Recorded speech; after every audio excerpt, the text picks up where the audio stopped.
Hello, can you all hear me? Slender, can you hear me? Yes, we are on. Very good, very good. So, welcome everybody in BeNeLux in Belgium and abroad. Let's see, we have attendees from a number of countries, a number of continents actually also. So, I'd like to welcome you all for this Corona-style event that we are running together with itSMF in Belgium this time, and with the key theme on ITAM and different perspectives on that as well. So we're very pleased to have as many as you join, despite the time of the day, and hope, well, obviously if you're in the US we should say good morning, but otherwise most people it would be good evening, and maybe for some good night. Before we get onto the program, there's a little housekeeping for us to do. We have there's a questions panel that you can use if you want to raise questions for any of the speakers and any of the sessions that you hear. You cannot raise your hand. We haven't the opportunity for you to vocally answer questions. It's going to be in the dialogue, as you see. But you're always welcome during the presentation, or most likely after the presentation, to send us an email. You can use the BeNeLux at ITAMOrg.com or any of the contact information that will be on the slides as we progress. But you'll also have, as a second option, while this webinar is being recorded, that you will get the full video sent out, the link to that, within 48 hours after this webinar. So once again, welcome all, and not at least welcome to our speakers. I am the host today. I'm Jesper. I'm the chairman of ITAMOrg. As a co-host today, I also have Stanislav Pavlin, who's the chapter lead for ITAMOrg in BeNeLux. I'll introduce himself later on. And also from the BeNeLux chapter, Matthias Leplat, and actually from Paris, France, Stéphane Churet is with us, and he will, as you see on the agenda here, be talking about ITAM and ITIL 4. But the full agenda, as you see it here, we should be able to. We're planning for to have a break at 7:30. What we'll do then is to have a sort of mute 5-minute muting where you can get a coffee, stretch your legs, and then if there are questions coming in, and then really open for a dialogue with you as we kind of sit and relax in between the next half of this webinar. We expect to be finished. We will finish at 9 o'clock, but there's going to be some time in between to have the final comments and questions from you all. Right. Well, as a host, I have the opportunity to start out, and I wanted to give you a brief introduction to ITAMOrg, who we are, a bit about the structure, why we're here, and some of the key areas that we work in. This is the overall themes that I'll be covering during that presentation. As I said before, do enter your questions in the question dialogue as we move along. So the structure of ITAMOrg is really, as I said, twofold, in the sense that we have a sort of a international structure, or a central structure where we sort of coordinate things. But the main thing is that we really have the engagement locally in the local communities, in the countries, in the chapters.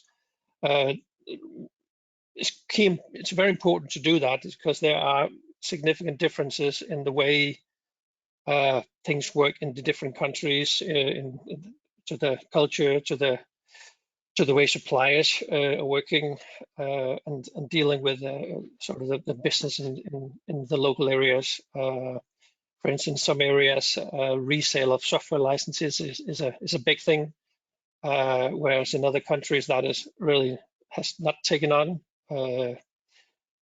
Maybe due to, there can be many differences. Maybe it's due to loyalty to the suppliers or customer login or what have you. But there are significant differences in the way things work in the country. So being able to share sort of the knowledge and experience and the how-tos and what not to locally is key. So that's the sort of the whole.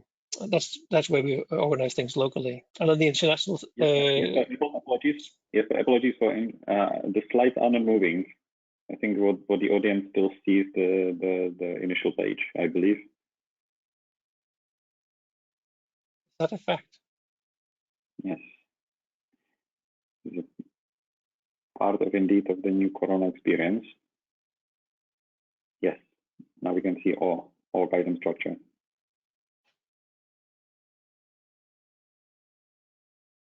Do you see it now? Yes. Yes. We see it now, and I suggest that the rest of us, I think it was good for the introduction, but we'll switch off the camera so people can have the full screen experience of the slides, and we might just switch them on whenever we'll be starting our presentations. So you see the slides now? Yes. Very good. Okay. I'm switching off camera, and I go on mute for a moment. On my dashboard, it says that it's paused, but I should probably just ignore that. So on the international level, we are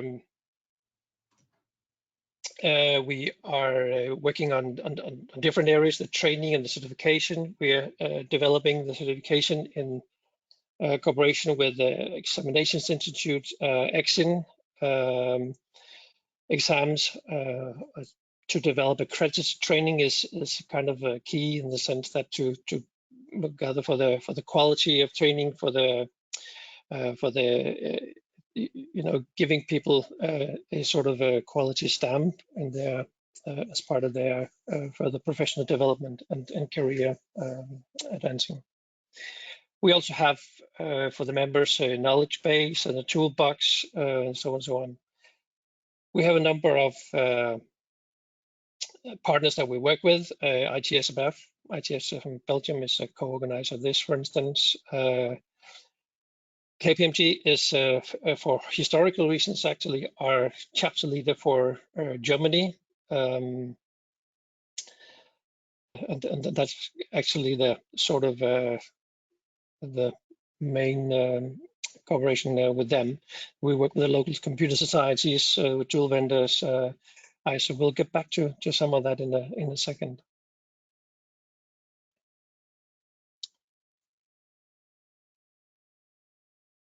So I'll try and advance my screen. Do you see the next screen now? Yes. Yeah.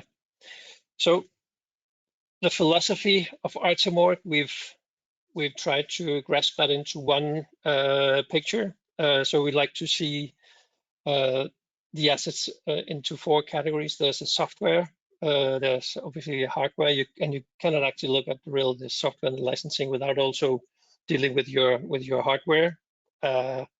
More and more things nowadays are provided as a service. So in that respect, your contract, your SLA becomes your assets. It's a quite different approach, obviously, and from a management perspective, a very different thing.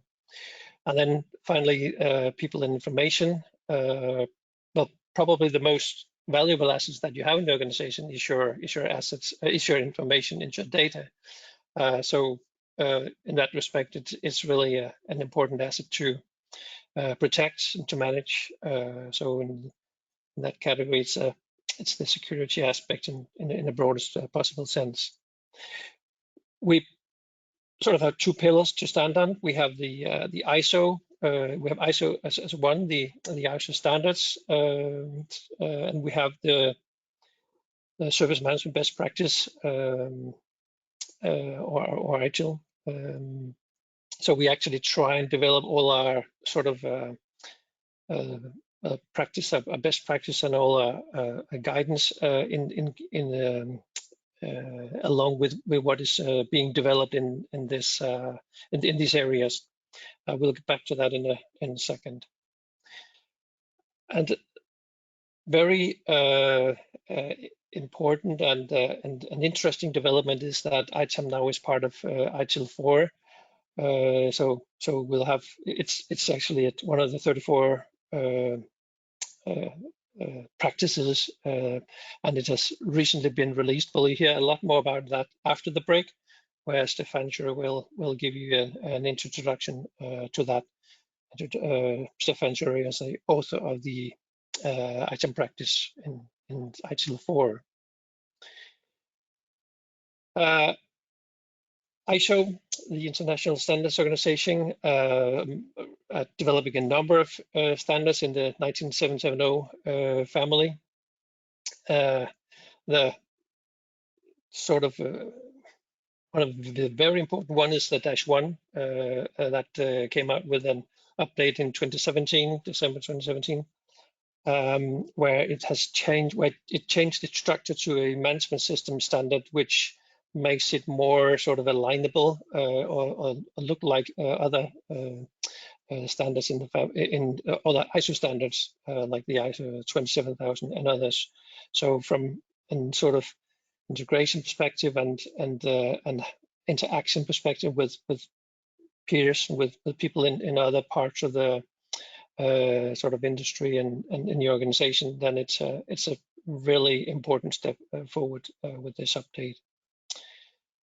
There's another recent publication, or actually the most recent, it's -8, a standard that came out in January that enables you to map actually the different ISO and industry standards.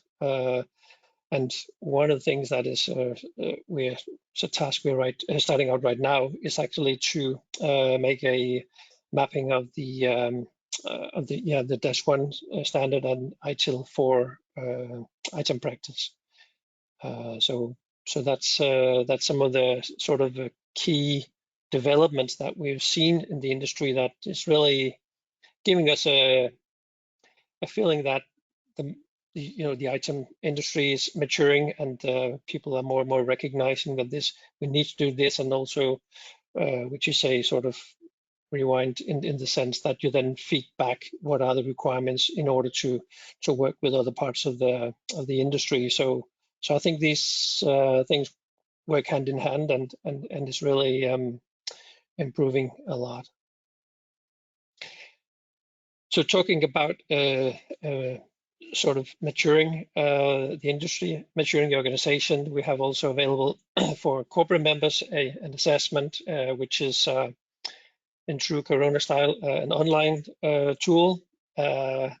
It's well, there are 100 questions in the base questionnaire. There's a lot of governance covering and that, and many different areas. And also, if you have, if you're a Microsoft shop or Oracle, then there's additional questions for that. Or if you are looking into adopting ISO, then there are questions to cover these areas as well. Now, for those that would like to test the water and see what's this all about, there's a 20-question light version available at no cost. You can go in and sign up on. You can see the URL here. It's free for all to test it out. It's available in different languages. Also, I think 5 or 6 languages at this point, and more can be added if needs to. Right. So in order to mature your organization, one of the key areas is to really have an understanding of the how-to. That goes for the professionals, but also goes for the wider organization. So for people familiar with the IT service management structure in the training courses. You'll probably see this familiar. So we have a foundation course. It's a 2-day training course that covers all the basics in IT asset management and all the 4 disciplines, and should be sort of it should be people across the organization should actually be able to understand that and be able to have should have that knowledge to be able to support the ITAM function in the organization. And for professionals, we have well, at this point there's 2 courses available. There's a software asset management specialist, a 3-day classroom only course at this point, and a hardware asset management, the same, also 3-day classroom only. But we are currently being with our partner ITSM Zone developing also online versions of that, also through Corona style advances of in this area. I mentioned in the first slide that we have cooperation with Action on the certification side. So the ITAM program is part of a wider portfolio. It's in the Action certification portfolio. It's in the security, compliance, and risk family of products. But as you can see, they have a wide range of certifications available. And these are to a large or small degree working together, but definitely important that you have a number of certifications available for you for the wider competency development. We have 2 certifications, as mentioned before, the basic level, the foundation level, that are Bloom levels 1 and 2. And then the specialist certifications, it's Bloom levels 2 and 3, for those of you that are familiar with the terminology in the competency area. Now, as much as we need to have deep understanding in our specialist area, it's equally important to understand the people that we work with in the organization. So broad competences are also key for an organization to be able to manage IT assets in most professional way. So we need to have both broad and deep competences. And to support that, Action has made available a career path certification. So if you hold any of these 3 certifications, the Verism, the ISO 20000, or the ITIL foundation courses, either of these and the ISO 27000 and the ITAM foundation course, then you will have earned a secure service asset certification. Now, this might, you can look at this from a certification perspective, but most importantly, this is also giving people an understanding of the peers that you are highly dependent on. What are their success criteria? How do they think? What are the KPIs? What are the requirements in other areas? So it's besides giving you that knowledge, it also enables you to work closer with your peers in your organization. Jumping a bit on for another area, we also run conferences. We had a conference in Dublin in April 2019 in collaboration with the Irish Computer Society. We were supposed to have a conference together with KPMG, actually the other week, but for reasons I'm not going to come into here, we actually had to postpone that and hope to be able to reconvene and run that same or the conference next year at the same place, same time, more or less. Yeah. So another area we really try and focus on is to share. There's a lot of information out there to compile. There's a lot of sources. Can be difficult to find the one place to get your information. Now, this could be the ITAM channel, or at least a very important one. We provide industry news, profiling. It's all content driven, so there's no advertising, product advertising. So anybody that has something to say, if you have sort of experience, if you have a white paper, if you have case stories, anything that you think will be of value to your peers in the industry, then ITAM channel is open for it. It also then, as we've been running this for the last I think 4 or 5 years now or something, then it, the number of articles and information gathered is comprehensive. So if you, for instance, go and search for ISO, then there's a lot of information you can gather just from that. And if you want to have it into your inbox, then you can sign up for a newsletter on itamchannel.com. Now, coming back to what we really started out with, the work of the networking and the local engagement. What we do, well, it's so different from one chapter to the other, but what we aim to do is to run physical meetings, not very Corona style, but in the meantime, we'll do other things. We aim to run meetings where we get together 3 to 4 times a year.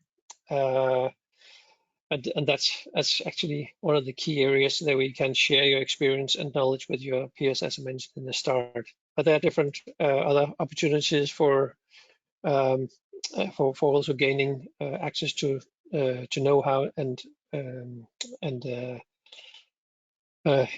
different information types of information. So we have a toolbox. There are discounts on ebooks from Van Heron, discounts on conferences and training, and so on and so on. So it's a lot of benefits, and it's all on the ITAMOrg site. You can have a full overview of what's available on this address.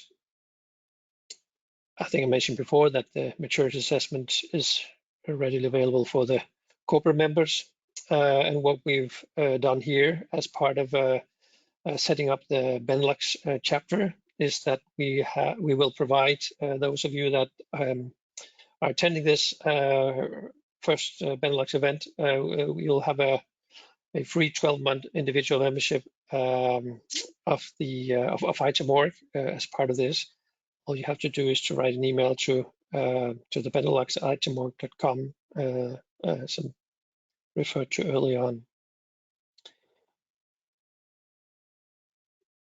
I think that was about it from my side.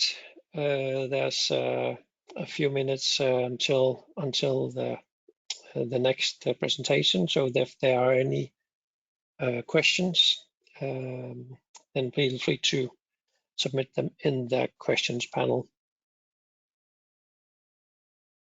Yes, but it is Thunder speaking. I'm switching my camera. I was just checking questions on the background. Most of the questions were just practical questions on the run of the webinar itself, not to the content so far. So the questions are more to the recording, and indeed also we'll find it in the link, and also on one of the slides, or my last slide, you also see the email address. So if you'll be asking for the recording, just send an email there, and you'll get it if needed. Yeah, you'll automatically get an email on the back end of this webinar, so where you can access it, and by all means, whenever you are, if you have further questions beyond that, obviously just write an email. And I even saw you shared your telephone number also, Stanislav. So that's another opportunity. Yes, indeed, I did. Yeah. Okay, but if there was no questions beyond the practicalities, then I think hand over to Matthias. So the next presentation is the role of the IT asset manager with Matthias Leblanc. And Matthias, are you ready for the next session? Yes. Thank you, Jasper, for the introductions and for the information on ITAMOrg. So, hello everyone, good evening and good morning, depending on which part of the world you're joining from. And thanks for joining our presentation today. And as Jasper has mentioned, my presentation today will talk about the role of the IT asset manager. And before, one second, still, all right. So before actually moving on with the presentation, I'd like to give you a short introduction about myself. I started in the software license compliance world at one of the big accounting firms, maybe hated by some of you who are on the call right now. But my main focus back then was performing mainly Microsoft end user reviews and Microsoft service provider or SPLA reviews.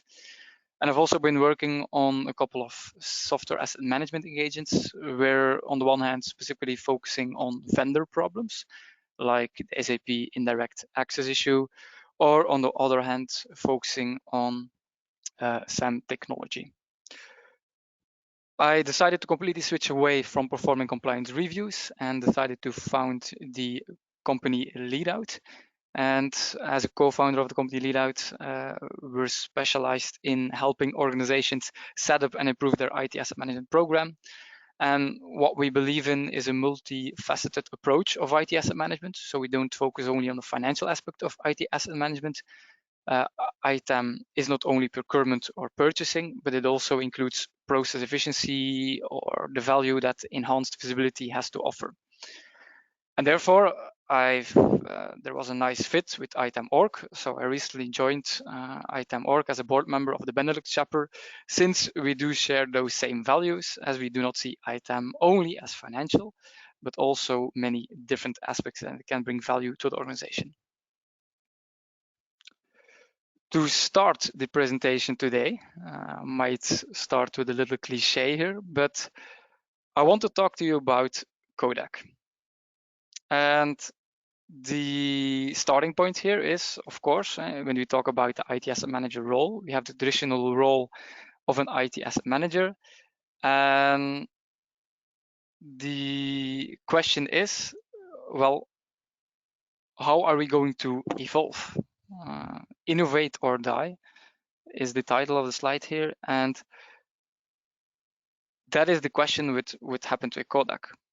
Kodak was founded in the late 1800s and has risen up to one of the biggest firms in its segment, achieving almost 90% of market shares back in the 70s and reaching its peak revenue in the 90s of 15 billion.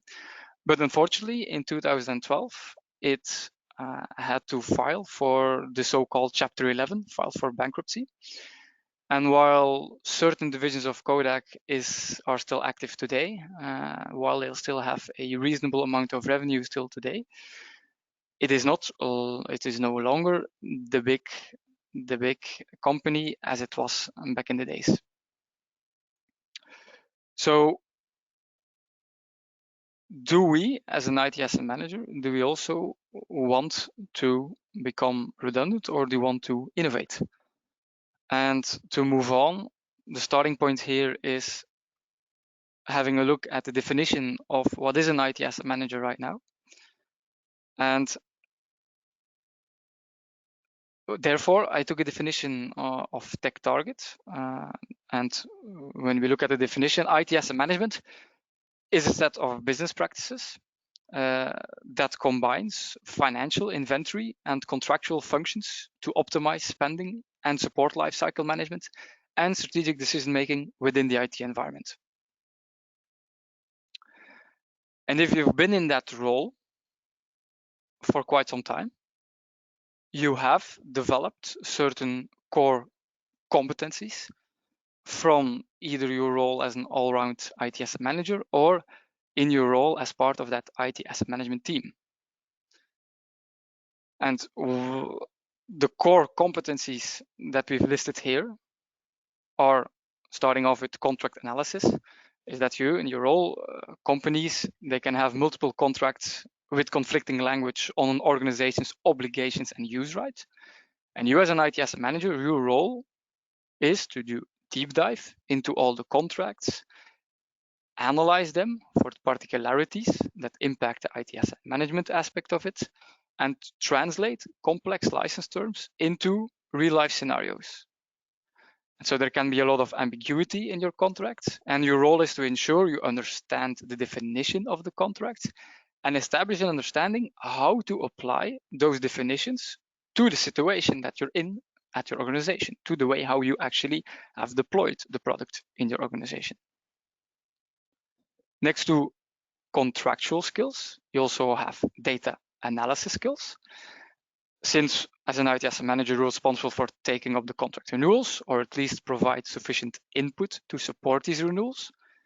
And therefore, it's important that you're able to process sets of data coming from various sources within the organization, so that you are capable of building the correct picture. And you work with gathering facts so that you can apply these insights and strengthen your organization position with the vendor. Next to that, you also have tooling configuration skills, since many organizations nowadays are using some sort of ITAM technology to support their ITAM program. The initial setup will in many cases be performed by either the software manufacturer of the technology itself or an implementation partner. But the ongoing maintenance and configuration of the tooling will in many cases be the responsibility of the internal ITAM team or an ITAM person. So depending on the nature of your organization, you as an ITAM manager, ITAM team member, also possess that knowledge on maintaining a tooling solution and ensuring sufficient accuracy and completeness of the technology that you're using for the ITAM program. And as part of your role, you've also taken up some vendor negotiation capabilities. And depending on the setup of responsibilities at your organization, the negotiations with the vendor itself can be the responsibility of the ITAM team. And if you've been in your role for some time already, you've had the pleasure to have been engaged in several renewal rounds already with some of the top vendors that you have contracted with at your organization. And any sound ITAM program has a firm goal to take back control of these renewals and have these negotiations in a proactive manner, following your organization's agenda instead of following the vendor's agenda. And negotiating with the big vendors, it's a skill in itself, and it requires proper due diligence to ensure that you line up the contracts meeting your organization's expectations. The expectations both on a strategical level, but also on a cost level. So not only the short-term perspective, but also on a long-term perspective, if we want to set up a partnership with some of the software manufacturers. And one of the last critical skills is the process design, improvement, implementation, and monitoring aspect. So many aspects of IT asset management, they involve the life cycle of these assets. And they involve scenarios, for example, where end users request new assets and these need to be provisioned and or purchased. And these processes will interact with many ITSM processes, but certain processes in itself or part of these processes, they should be improved due to the ITAM program. So they are your responsibility to take them up, to improve them, to monitor them, and to redesign them as you see fit. And those skills, when we look at your program as such that you've set up, you have managed to obtain these skills during the setting up of the ITAM program at your organization. And in many cases, what many organizations do, well, they don't really want to reinvent the wheel. So they want to try to learn from best practices. So just as we have ITIL v4, which is one of the best practices where we will learn more about from Stefan later on, you also have the ISO 19770, which is one of the best practices framework, which touches upon IT asset management. And the ISO framework can be applied to IT asset management is divided into 3 different tiers. It used to be 4 in the 2012 version, but it was reshaped back to 3 in the 2017 revamp of it. And after many years of setting up the ITAM program, achieving those benefits for the organization and climbing up the ISO tiering in its complete tiers or subcomponents of that, your role as an ITS manager, well, you have to ask, what is actually my current relevance and viability of the current ITAM efforts that I'm performing? The foundations of my ITAM program here right now at my organization, are they still the correct foundations to build upon? And in the ITAM program, you have your KPIs, but again, asking ourselves the critical question, are my KPIs still relevant? So if you've matured over the years, you have some certain KPIs in place, and after investing tremendous time and effort in the ITAM program, and obviously reaped a lot of benefits from that, are those KPIs that I have in place, are those also still relevant? If we, for example, if we have achieved a great rationalization of our vendors, the need for compliance reconciliations, for example, that we want to be provided with limited efforts from the tooling technology, that as such might be redundant, since maintaining the technology might require more effort than the manual reconciliation when required to keep the KPI up in place, up to the KPI that we're aiming to achieve for. So that's definitely a topic that Stanislav will dive into more detail later on. But are we setting up an ITAM program for the sake of setting up an ITAM program to have nice KPIs in place and to have certain ISO tiering, achieving certain ISO tiering? Or do we actually want to bring value to the organization, which in itself is the complete basis, the complete foundation of IT in general for an organization, is providing value. Nobody has an ERP for the sake of it. They have an ERP system because it automates things and it supports your business processes. So as such, the message that I'd actually like to share with you today is that we do not want to switch professions, but we need to reinvent your role as an IT asset manager, that it's relevant to your organizations. And it also builds upon the competencies that you've built. New responsibilities that can be taken up building on the competencies of you as an asset manager or from the competencies that was built from the asset management team. And so what I'd like to provide you today is just to give some thoughts of myself of what can be different use cases where you can take up certain activities within the organization because some legacy actions that you've taken or legacy work that you're performing are no longer relevant. And those are the moments in where, as we mentioned, we still want to provide, as an ITAM team, we still want to be relevant. We don't want to be the Kodak 2.0 because nobody cares, to be honest. If you've achieved benefits 2 or 3 years ago, people quickly forget. And so you need to stay on top of your game and ensure that you do still bring the relevant value. And one of those use cases that we'd like to share with you today is, for example, the cloud cost analysis that needs to be done. So in a lot of cases, we see a lot of demand of cloud services that originates from the development teams. And one of the biggest reasons because of this high demand for cloud is the speed of provisioning and the opportunity to, like it or not, bypass the infrastructure team. As development is generally the main driver of cloud services or the trendsetter, we do notice that the traditional governance aspects that are not predominantly there in a development role, because it's more an IT infra role, we see that it's in a lot of cases lacking. So depending on how your organization is set up, there can be a void there, and that void needs to be filled up and can be filled up by the ITAM role. because there are several tasks that you can perform from IT asset management that align with the competencies that you've gathered in the role over the last couple of years. Some examples here on the screen: the verification of what is the current running cost of the on-premise stack. That is information that for a large part you've already gathered or provisioned to your IT infra team from your historical role. You need to verify the potential to bring your own licenses into the cloud.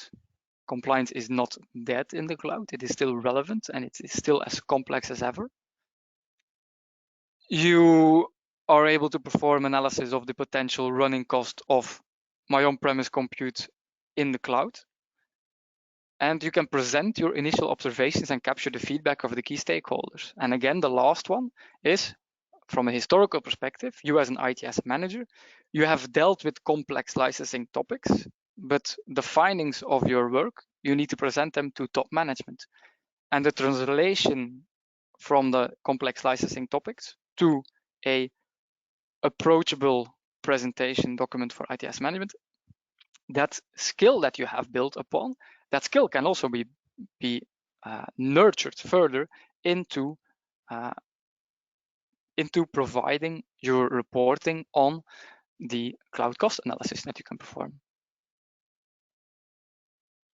And the second use case that we have, and I'll wait for a second to load it on the screen, is you can assist your organization in CMDB quality enhancement. And CMDBs have been implemented for quite some years at many organizations. And in a lot of cases, the data input for the CMDB has happened by some sort of manual action or semi-manual action. And the result of that is that we see a data sprawl, and the data quality of the CMDB is not always up to perfect standards. So an example that I have here is there was a service provider of an organization, and they're billing for their services based on the services flagged as in production. And when there was interference from the IT asset management role, the organization managed to enhance the quality of their CMDB data and actually discover that the servers that they should have been built for is actually 10 to 50% lower due to the lack of data quality in CMDB. So again, reiterating the same message, and we'll iterate it again in the next use cases, is you have learned certain skills from your IT asset management role, and those skills that you've nurtured, the knowledge that you've built from the organization, extrapolate that to other fields. So helping on data enhancement, providing insights in the tooling configuration, define your reporting requirements to increase the utilization of your CMDB, just as you have defined in the past the reporting requirements of decentralized license managers who need to receive reporting from your central SAM tool. And I think some of you might be thinking now, but is this not the task of ITSM? Yeah, it might be the task of ITSM. If you look at the frameworks and the best practices, it can definitely be the part of ITSM. But who looks after it right now in your organization? And if nobody looks after it right now, because the ITSM role is still too busy with incident management and request management, there's two things that you can do. Either you can innovate and enhance the service that you provide as an IT asset manager, or you can put your head in the sand as an ostrich, and then you can become as redundant as Kodak in a couple of months or years. And hereby switching over to the third use case is that, again, a topic closely related to the CMDB is certificate management. And certificate management is in a lot of cases considered as a configuration item, as a CI. And then again, CI, that's CMDB, that's not my role. Well, okay, but who is taking care of that? And is somebody taking proper care of that? Because if you search on Google, there are a lot of cases, and one of the most famous cases was the O2 telecom provider in the UK, where a business interruption has happened due to the lack of a configuration due to the lack of a certificate renewal. And you as an ITAM person, as an ITAM team, you've actually also dealt with business interruptions due to a subscription not being renewed timely. And so you've built a repository of subscriptions or a repository of contracts, which have an end date, and you have renewal checks in place, and you have a whole process on supporting the complete renewal of your subscriptions or your renewals. And isn't this, in fact, the same methodology that you can extrapolate to the management of the certificates? And of course, I hope everybody right now at this point in time says, well, yes, Matthias, we do believe ITAM is actually a very good role who can take that up. And again, I don't say that as a best practice, because else it would be in all the ITAM standards. But I say that as you need to look at your role in your organization. And so you learn from the best practices, but you also try to be pragmatic in the sense that, well, nobody is doing it right now. It might not be best practice to do it from ITAM perspective, but if nobody is doing it, well, then of course it is no best practice. And the last one that I'd like to share with you today is the selection of a new technology solution plus the implementation partner.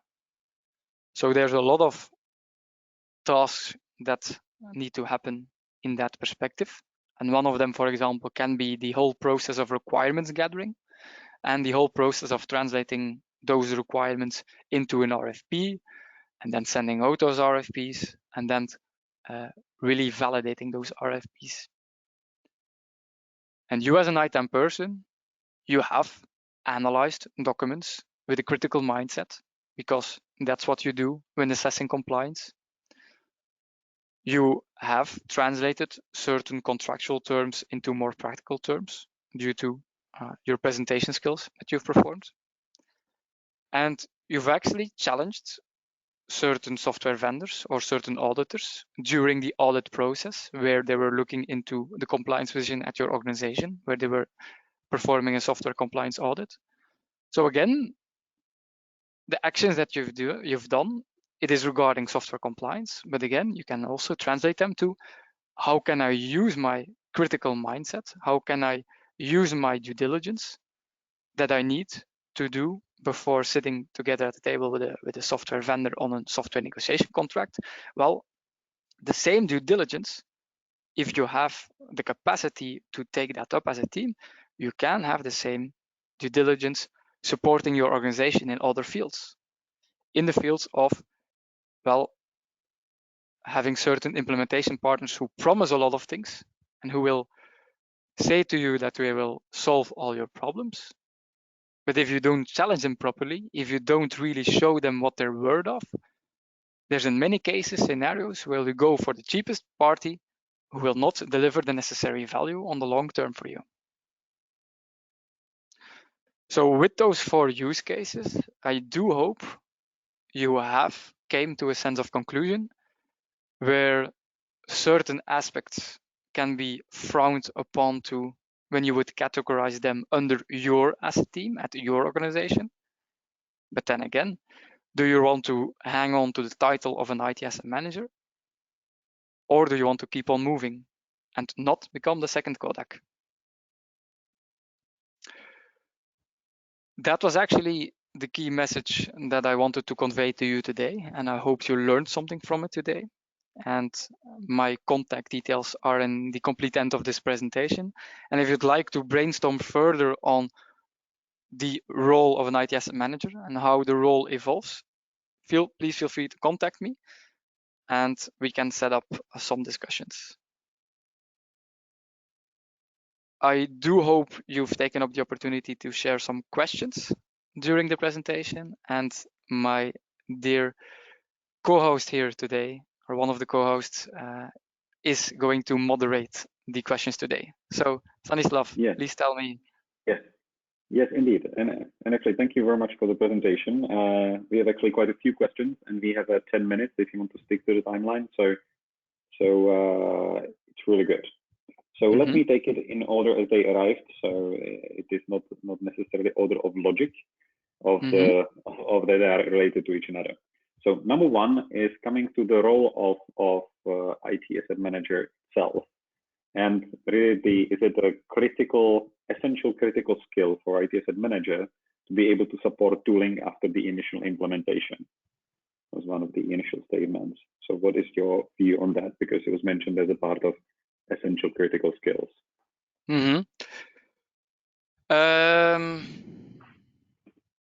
It can be.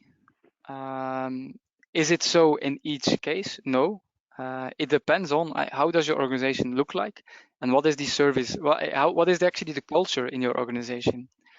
I've worked in many different organizations as a consultant, and there's organizations who approach things like that as, well, we want to focus on our core competencies, and surrounding competencies that are related to supporting tooling, we want to outsource them as much as possible. And the actual negotiation of the contracts, that should be a critical skill that we keep in-house. So in that organization, in that culture of the organization, the IT asset manager as such should not have the critical skill of managing the technology, but should only have the critical skill of the contractual analysis and the negotiation, etc.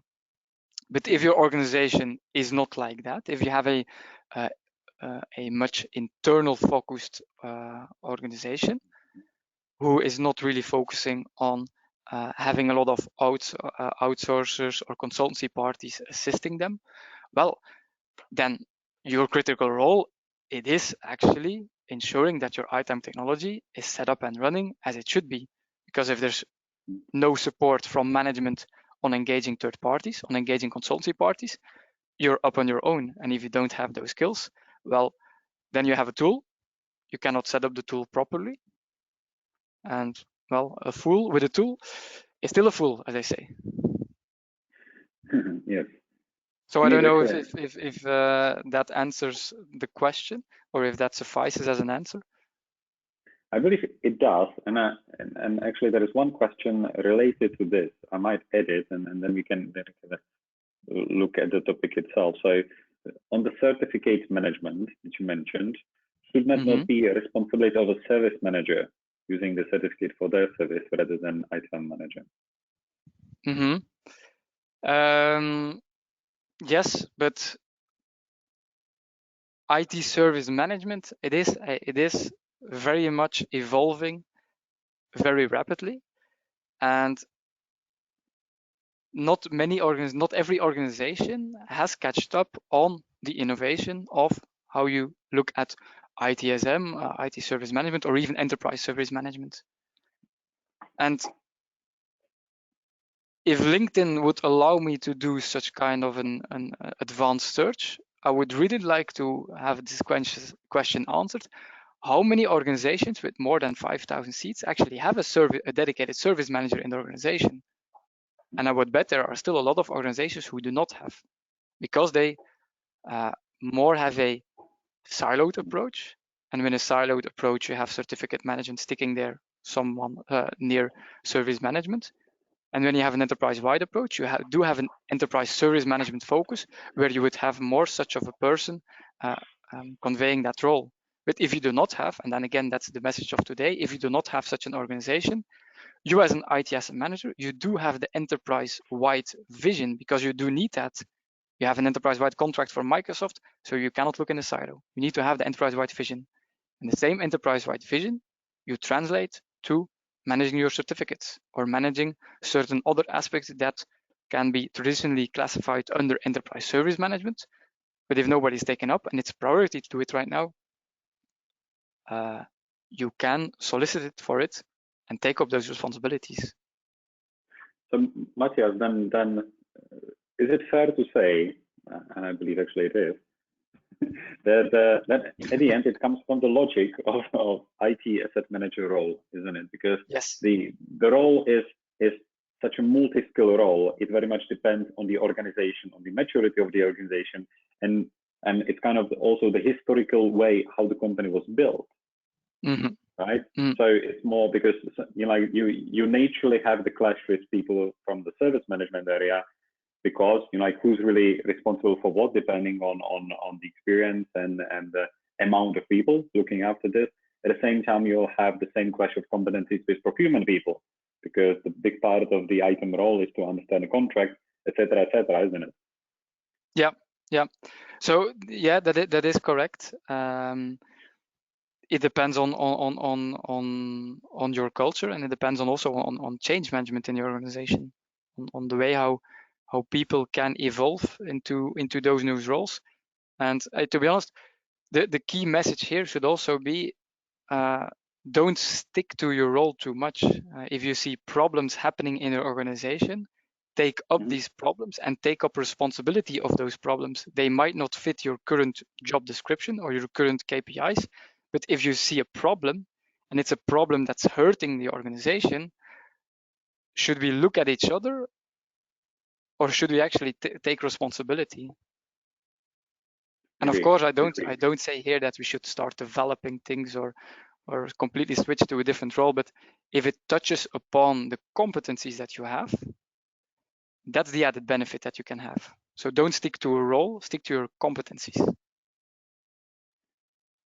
I agree. I think my feeling is that actually the questions were coming more from the organizations where actually there is more of the overlap, that you might have actually two people who have relevant skills and are trying to find a way how to actually divide the work that is influencing each another.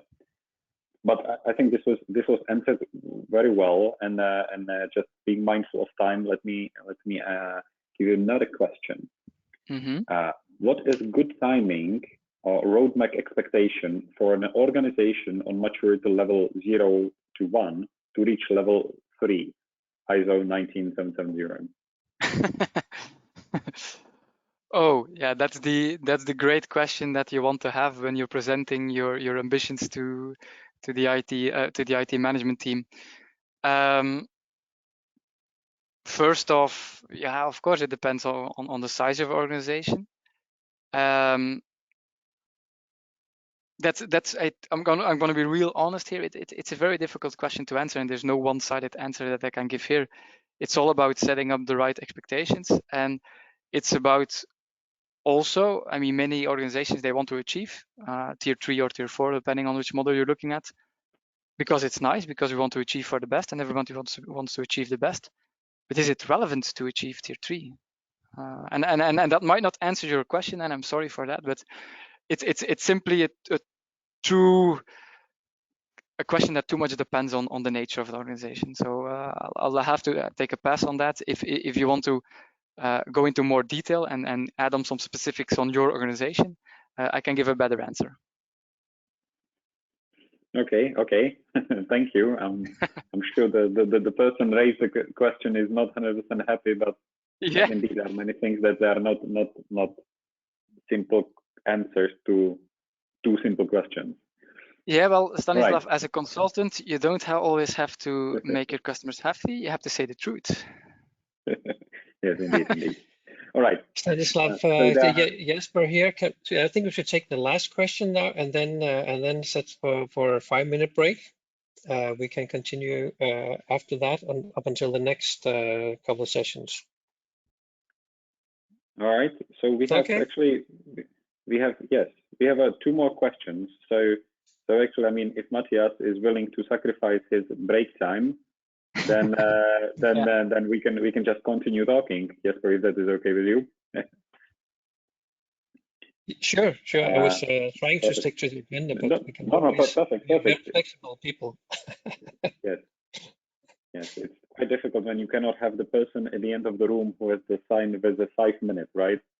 Yeah, they cannot catch me in the way out. Correct. So another question is related actually to when you were talking about the compliance, and it's a very simple question. So are you saying that compliance is no longer relevant? That's a good question. You have to have a little bit of sense of the market. And if you look at the current trend in the market, you see that audits are actually declining year after year. So setting up your organization at this point in time to be fully focused on handling compliance reviews and preparing for compliance reviews, etc., it might not be your biggest focus at this point in time. But then again, what will happen if the whole Corona thing moves on and and certain software vendors, they see a lot of their sales dropping?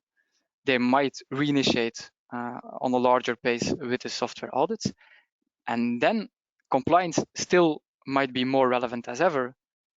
And that's again the whole thing, is you should think about what is my role as an ITS manager today, how it will evolve. And how it will evolve depends on first internal, what does the organization want from me, and external, what reaction do we need to provide from the market, from external factors, as an internal organization. So compliance might not be relevant as much as today, but look what's happening around the corner and stay focused on your changing role as an ITS manager. Mm-hmm. Very good, thank you. And I believe this will be the last question. Mm-hmm. So when you were, I think it's related to when we were talking about actually the flexibility of the roles and priorities of ITAM manager. And so how do you see the relation between getting the money, so convincing management to keep investing in ITAM, where actually the content of the job is moving? Is it advantage or disadvantage? I think that's the kind of question. Mm-hmm. That's the whole selling that you will need to have to do as an ITAM person. Again, if you stick to your role as such, and if you stick to KPIs that might not be business driven, you'll get back onto that, might be more maturity driven, as to say, your job might become redundant after all. So if management as such does not really believe to you as changing your role, and does not want to give budget to a team that is losing its relevance, you need to convince management that the team as such, they have been built very relevant skills and very relevant knowledge of your organization that you're in right now, and losing those insights, losing those critical skills is a very hard loss to the organization. So that should be your main selling point, is that you actually have insights, you have competencies, and you are still relevant as long as you, together with your management, can think in a pragmatic way on your role. Very good. Well, thank you very much, Matthias. I think we ran out of questions, and we ran out of time nearly at the same point, which is great. I think the plan was now to have a couple of minutes break, and I'm handing over to Denmark to continue with running the agenda. 12 points for Denmark. 12 points for Denmark. Yeah, that's great. Well, I'll honor that with a 5-minute break. So we'll just obviously the next speaker, the next session will be 7:45 to 8, but we'll have 5 minutes with no interactions, and then a few minutes before the hour, the next session starting, we'll revene and start some open discussion. So if you have anything to add or comment on, please feel free to add in the questions pane. We're all around during the break. So, I'll see you in 5 to 10 minutes. Thank you. Yes, indeed. And actually, yes, if I may add, so when we see each other in 1940 Central European time, we also have a quick poll prepared for the attendees. So we'll get a few things as a feedback, and then we can use all 4 presenters and have a little panel discussion just based on this. So join us in 5 minutes again. Yeah, well, thank you for that.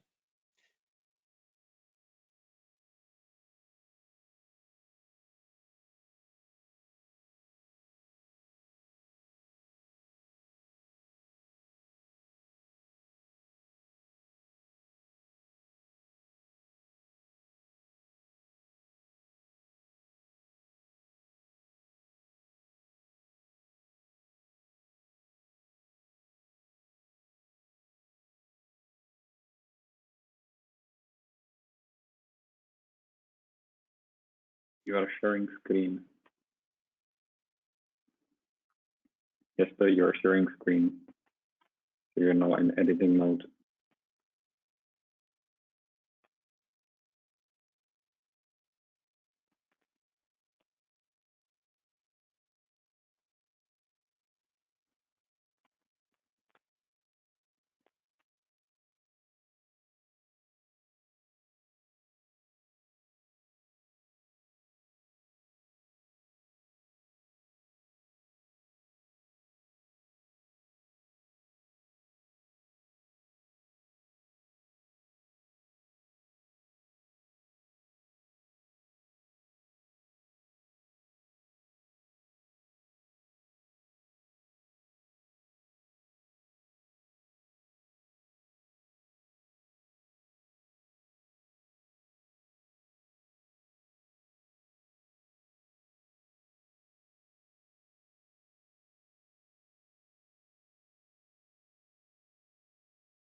I think we'll start again. I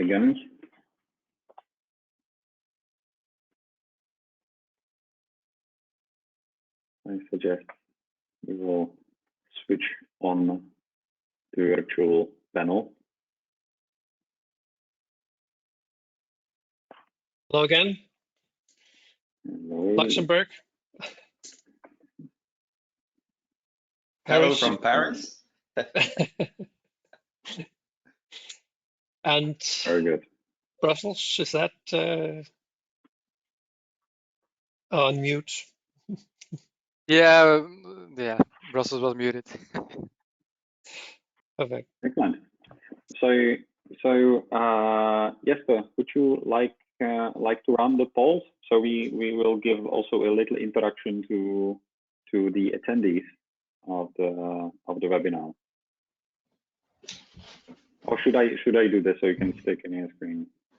I think you should do it because I'm afraid to up sharing, so it's it's a little tricky with the controls here. Very good. So this is also something that we are trying for the first time. So please, you might be gentle in the feedback. It doesn't work as well as you're used to, as you would expect from us. However, we have 3 questions in the poll to keep you engaged, and that will also allow us to have a little discussion between 4 of us. So let me start it, and there should be a question coming up in front of you. So the ITAM role in my organization is predominantly, and please select one of the 3 options. So cost-driven, efficiency-driven, or compliance-driven. I think this is very straightforward.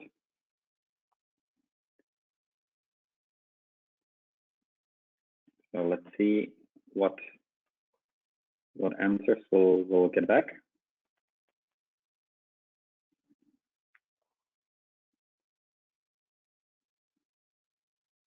So the votes are coming in. It's not as exciting as the elections, the US, but it has a very interesting dynamic, I have to say. And we'll give it 5 more seconds. Right. So I'm closing the poll now. And the result is, actually you lost the full screen again, Jesper. So actually the answer is that for 28% of the organizations, the role is cost-driven. For the 33%, it is efficiency-driven. And the majority, 39%, is compliance-driven. Okay, which is, I think it's not surprising. I would nearly feel that the compliance will be the driver for most of the organizations. Interesting. Which is very much, yeah. Also talking about your comments on the compliance, Matthias, it's still people probably has a good memory from the past or has some specific vendors they are still struggling with. So it is still a big thing. The roots of ITAM is really compliance and compliance, indeed. Yeah. Right. So let me go to the second question. I'm launching the poll now. So, given sufficient budget, I would, and select one of the following. We'll get the new ITAM or SAM tool. I will hire more internal people, or I'll be using more external support. So 3 options again, and the poll is running now. We have the first answers coming in. So Stanislav, what's your guess of which option will win? I can see the number. I can already see the number, so it's not fair really to guess. Okay, I can see them, so that's fine. Okay, no, but actually I'll touch it a bit in my presentation. Right. So I think we'll close it again in 5 seconds. So, and it's closing now. So the outcome is that 45% of the people, so nearly half of the people, would get a new tool. Okay. So if you have any SAM vendors on the line. Good news for SAM vendors. Yes. So that is. It'll be interesting to really, like, next time we should have a follow-up question, because this can suggest a few things, and one of them is indeed that many people are not happy with the tools they have. Of course, then the second question is if there is a tool that gives you all the answers. All right, so 50% of the people were looking for the new tool, and roughly 25% were looking for more internal people, and 25% for more external support, which I think is very, the interesting part about interesting result. The interesting part about this question is probably you want to get a tool or you want to get another tool. That's a distinction. That was we don't get. Yeah. That's going to be a good one. A new tool or a tool. Yes, indeed. Right. Should we move on to the last one? Quickly launch the last one. Yes, let's do that quickly so we can start Stefan's presentation. So I'm launching it now, and I expect that 90% of my current item workload will change in, and you are selecting between 1, 3, 5 years, or never. So it's closely connected to what Matthias was presenting on the flexibility and continuous change of item role.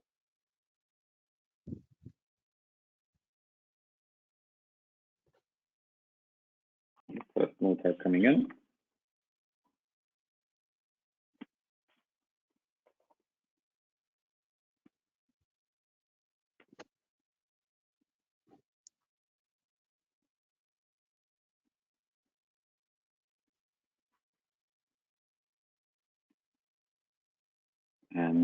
And we'll close the poll in 5 seconds. And closing the poll right now. Okay, so interesting outcome is that nearly 70% of people believe that within 3 years, 90% of their role will be different. So in 3 years. Okay. And then the rest is split somewhere around 10% is for 1 year, 5 years, or never. So Stanislav, do you think that the answer would be different before my presentation? Yes. yes, because I think it's related to some extent that's why you go to conferences or even these virtual conferences. It's not that you do not know the information, you know it in most of the cases, but you want to sort your mind to get out of the operational blindness. So most probably if you'll ask me how is it changing, it's not changing. I'm coming to work every day and I'm doing the same thing, so it's the same. But then of course you come to an event like this and you realize actually no, and then this is what I'll be working with. So yes, indeed, very good. All right, but now we are stealing from Stefan's time, and I'm sure that quite a lot of people are waiting for his presentation. So I think we'll give him the floor. The rest of us will switch off the cameras and microphones. And absolutely. Yes, we will need slides from you. Yeah, I'll hand over the controls for you, Stefan. You're next in line for the very interesting session about the work you've been carrying out over the last how much 1.5 years probably. Yes. Lots of work and very interesting, very yes. encouraging. More than 2 years. More than 2 years now. Yeah. Very encouraging that we now have ITAM as part of ITIL 4. I can't wait to hear your presentation, as I'm sure the rest of the audience can. So please, Stefan, let us hear. Okay, so I've been working in the IT industry for 29 years, I think. Yep. In ITAM, in SAM, in service management. And should I show something from my screen, or will you share the presentation on your side? I hand it over to you if you want. I can also forward the slides. Okay. Oh. Yes. I was not prepared with the bug we had yesterday when we made the dry run. So maybe I would prefer you just push the slides for me. Should I forward the slides for you? Right. I'll do that. Okay. Thanks. So yes, and I've been working on the development of ITIL for a little more than 2 years now, and to integrate IT asset management with the rest of ITIL. And as you know, maybe this is not ITIL v4, it's now ITIL 4, to really show the close relationship between ITIL and the fact that no, it's not only about IT service management, but managing all services relying on the IT. In fact, doing what other people call digital transformation or well, enterprise service management, because that's what it is about. So ITIL 4, like the fourth industrial revolution. And could you please move to the next one? Hello. Yeah, thanks. So the first question you may ask yourself, what is a practice guide? Well, you probably know that ITIL is best practice, and for years it has been known as a process framework.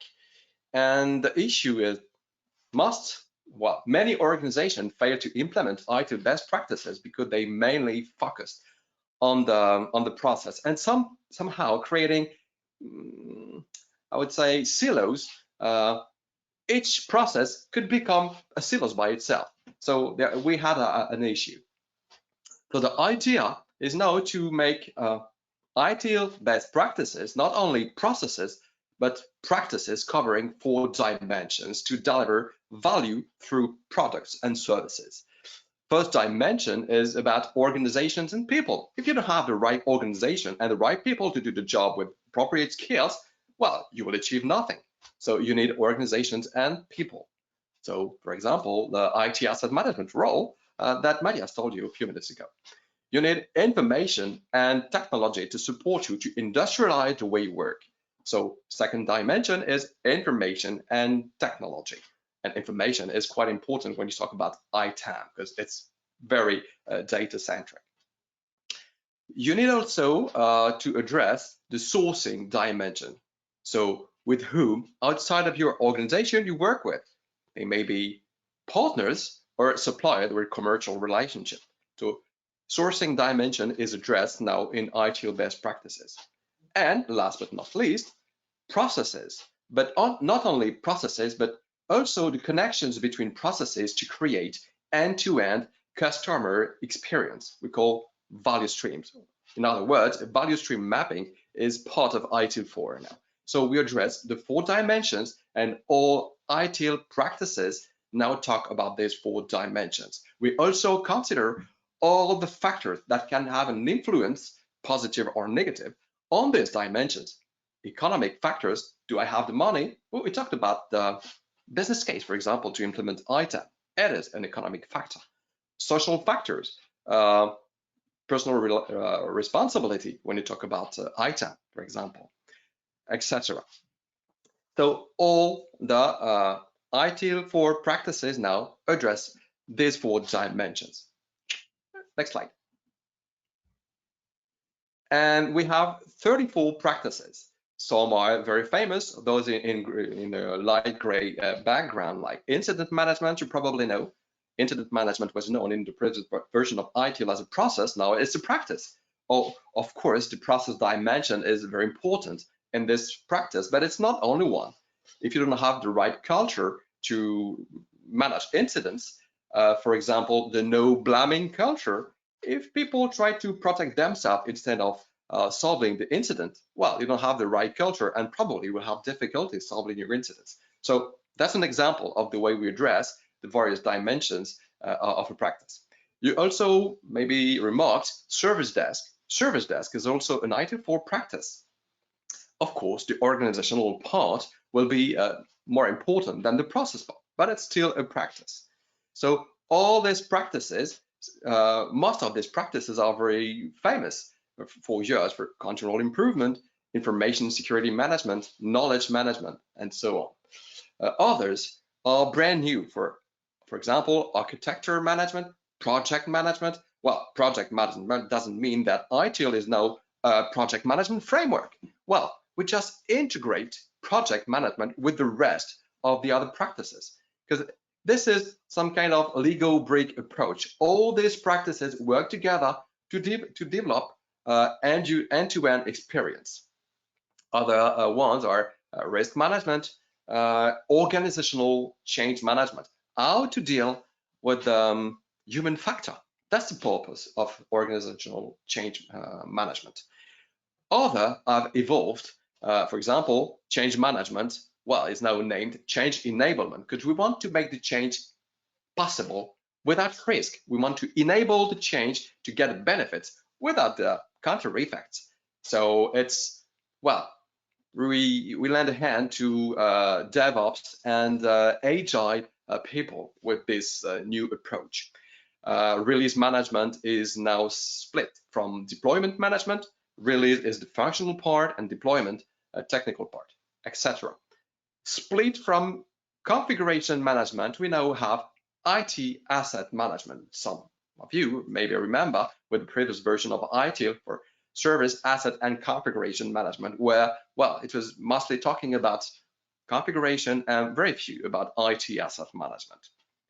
So now we have a dedicated practice talking about IT asset management, covering the 4 dimensions I just told you about. Next slide. I told you about Lego brick approach. We want ITIL to be a toolkit, a toolkit, easy to use, flexible, practical, as the Lego bricks, as I said. So the ITIL for architecture is not monolithic like the previous version with 5 big books, 2,500 pages. No, it's now a set of documents. The backbone is the foundation book released last year, providing the overview, the key concepts, the vocabulary, all the elements you need to understand to have a global view. And you have 4 more details documents, additional publications, such as the practice guides covering all the elements you need to make a viable implementation of your practice. These practice guides are really made to be practical, accessible. So they are not very detailed. ITAM practice guide is something like 50 pages, and of course covering the 4 dimensions. And the goal is not to have a in-depth, totally exhaustive document. No, the goal is to have something that shows you the way to make a minimum viable implementation with potentially steps approach, the way Matthias told you a few minutes ago with the tier implementation in the ISO standard. Of course, you can play by the book and do exactly like written in the practice guide, but well, I don't like, and I'm not the only one, there's ITIL experts who say, if you don't do this exactly like it's written in the book, well, you will be dead. No, hey, if you invite friends at home for dinner, you don't probably prepare all you have in your cookbook.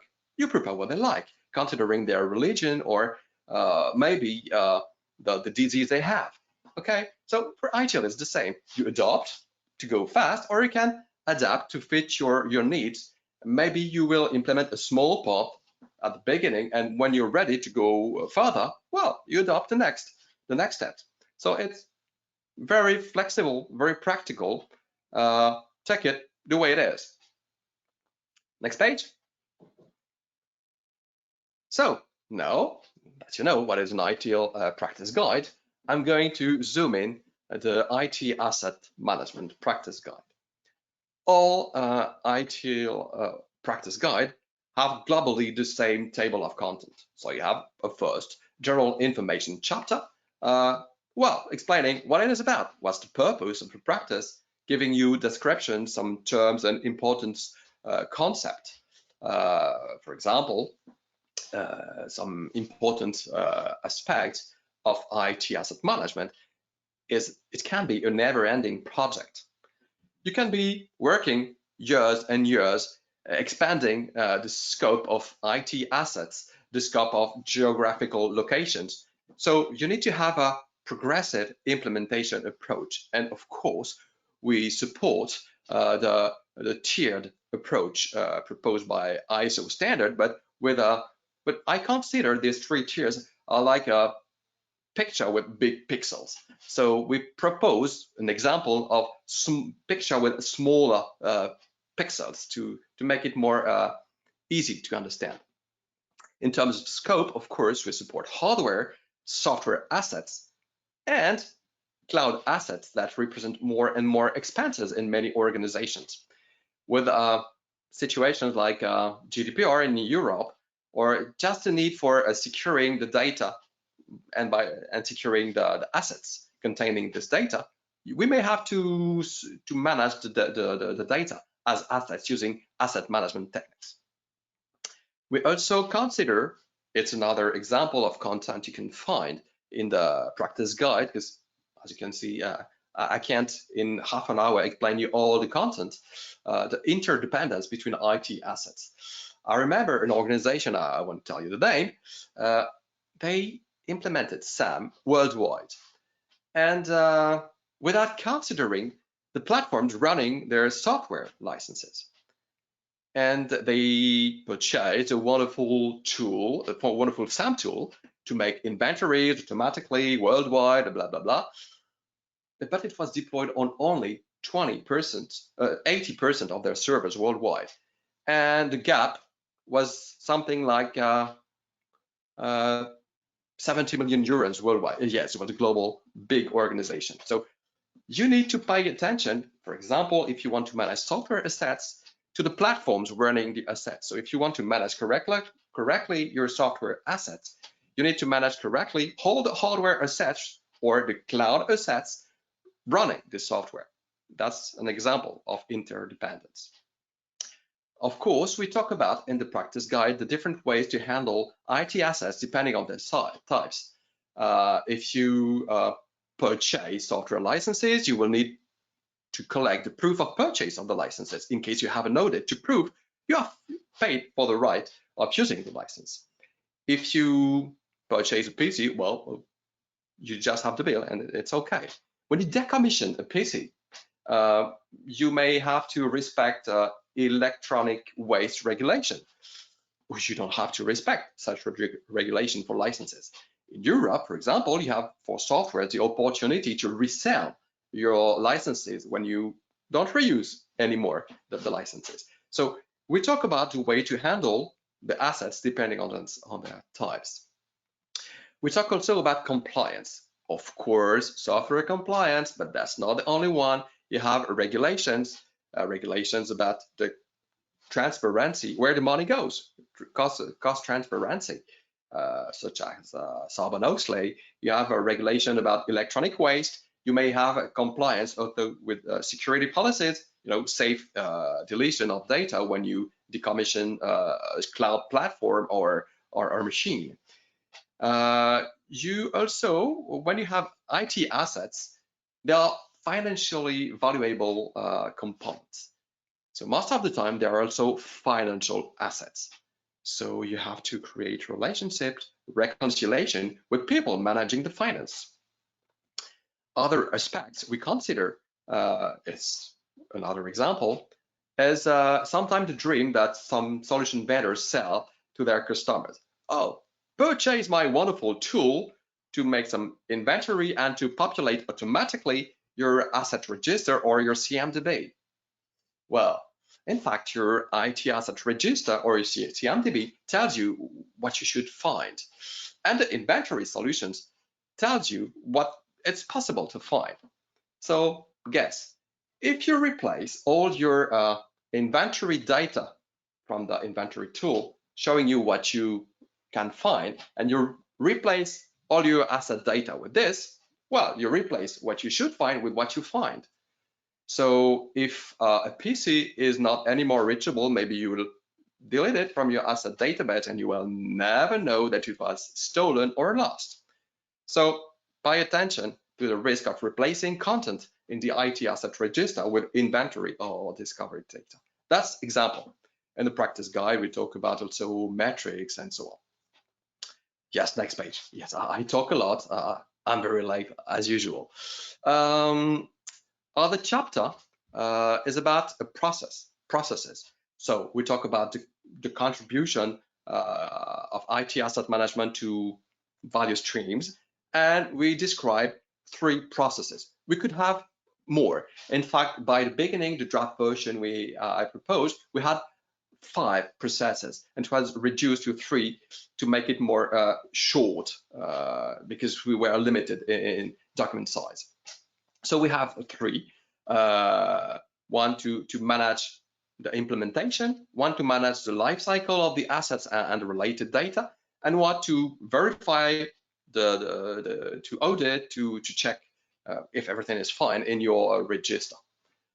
So when we describe a process, we define inputs, outputs, and all the activities. We propose a workflow like the one you can see on your screen, and explanations, recommendations on how to do it. For example, when it's about managing the approach of ITAM, we suggest different ways of doing, depending on you want to be on tier 1, talking about ISO, just having trustworthy data, or you want to integrate with other practices, such as project management to plan your investment in IT assets, or with a change enablement, because if something is changed, it has an impact on your IT asset, and so on. For verification and audit, we talk, for example, about the way to plan internal audits depending on the result of the previous audits, and external audits. I mean, well, better audits, the disagreeable ones. So how can you plan, considering the risk of audit, the cost of the potential non-compliance, well, your exposure, in fact, to the risk related to the audit. Next page. Other chapter is about organization and people. So we talk about the roles, like the IT asset manager or the license manager. Each time we describe a role, we describe the role itself, the skills that are needed to play the role correctly, and to make it run, to make it possible in your organization. We also describe organizational structures and some aspect about culture to be considered. IT asset management was discussed by Matthias just before me, and it can be generalist. Usually in small organization, it's generalist, talking about all the asset types, and in larger organization, you may have to specialize people. The one in charge of computer and devices, another one of data center hardware in Asia, and another one of software licenses in Europe, and so on. And sometimes in large, big global organization, you need to develop an expertise about licenses. So that's the license manager, the subject matter expert. And in large organizations, you have a subject matter expert for Microsoft licensing, one for IBM, another for Oracle, and so on. So we propose also to split if the organization makes it possible. Of course, if you have 20 seats in your organization, get it. Cultural aspects are also important. For example, enable the people to understand their own personal responsibility and put it maybe in your employee contracts. You are in charge of the PC and the smartphone you have with you. So it's important to make people accept their to recognize their responsibility. Too many people in organization just forget. Okay, I want to install a free software on my PC, and it's a free software, but written somewhere in small in the license agreement, it's written that it's free for personal use, not for corporate use. So making people aware of their responsibility, considering the financial, security, or legal stakes behind this, is very important.